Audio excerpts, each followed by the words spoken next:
Good day, folks. It's Tony Fortunato from the Technology Firm. I'm going to take a few minutes just to show you a few things. And this is going to be a slightly different video, but it's going to have a whole bunch of review for the people who've been following me for years. Number one, know your network, know your tools. I've been saying that forever, right? Here's another example of that. So I've got this neat little tool. It's called an IOTA. It's made by a company called Profitap. There it is. I don't sell the stuff. Please don't ask me for pricing. And I ran this thing for a while, and it's a little box that you plug in line, and I plugged it in line between the network connection that connects my cameras, video cameras, to the rest of my network. So that way I can capture all that data. And I thought this would be kind of cool because there's lots of video stuff going on, DVR, lots of data, lots of packets. It's a good way to find out how well this thing works. Then I thought, hey, I got a brand new camera. Let me pop that thing on and see what it looks like. And I talk a lot about the boot up baseline. How do things work when they boot up? What do they look like? What are they trying to talk to? Is that weird? All that good stuff. So that's what we're going to do. So in this case, this has been running for a while. You can see I've got the last 6 hours up right now. I can just change that to even the last 5 minutes if I want. And you can see it's a fairly busy network, right? So at the very top here, I'm just going to type filter of the IP of the new camera. And I know the IP because I gave it a static IP. And you can see there it is. And it's talking to a variety of addresses. Some you might recognize, like Google's public DNS, and others you might not. But again, you can see it yapping away, and then it's kind of quiet, right? And I'll talk about that in just a moment. So in this case, I'm going to scroll down a little bit. And again, this just for the purposes of squishing this screen down so it fits on the screen, the recording screen, I mean, it looks a little weird, right? It's kind of compressed, but that's fine. That's fine. So now I can see there's 65 talking to, there's 888, Google Public DNS, right? Unfortunately, it says TCP. So is that a TCP DNS packet? What is that? So I'm going to just try to squish this over a bit. There you go. And now you can see that the client port number and the destination's port 80. That's not DNS.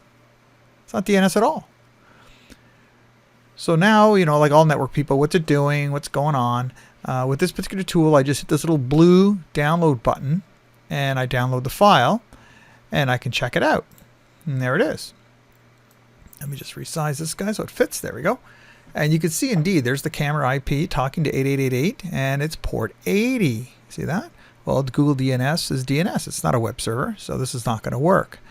So this is a really interesting scenario now because you can ask yourself, well, why is it doing that? What's going on?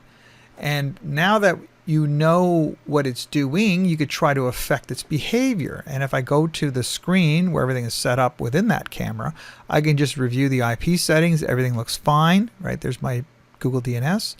There's dynamic DNS, which I've turned off, so that's not causing that port 80. It shouldn't be, right? We got OnVIF, and that's on, and that's port 8080. So if that was involved, I would see probably TCP or UDP 8080, not 80. And point-to-point, peer-to-peer, peer-to-peer. And peer-to-peer is on. So now I can go back and maybe turn off peer-to-peer and see if that traffic goes away. Try something else, see if that traffic goes away. And every time you do that, I strongly encourage you to save and reboot your stuff and then sit down and wait for the packets to come in.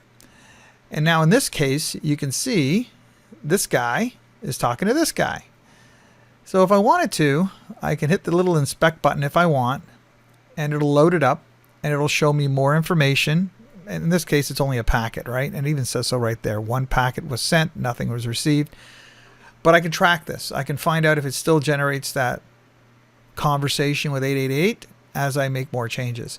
Please don't freak out. Don't get frustrated if you can't figure it out. And try to understand how it's working. Because in the real world, if this camera is trying to talk to 8888 on port 80, well, maybe a firewall will set off something in a log or an alert or a notification or some kind of something or other that this looks weird. Maybe your software that's monitoring your network will see this and say, hey, it's not supposed to do that.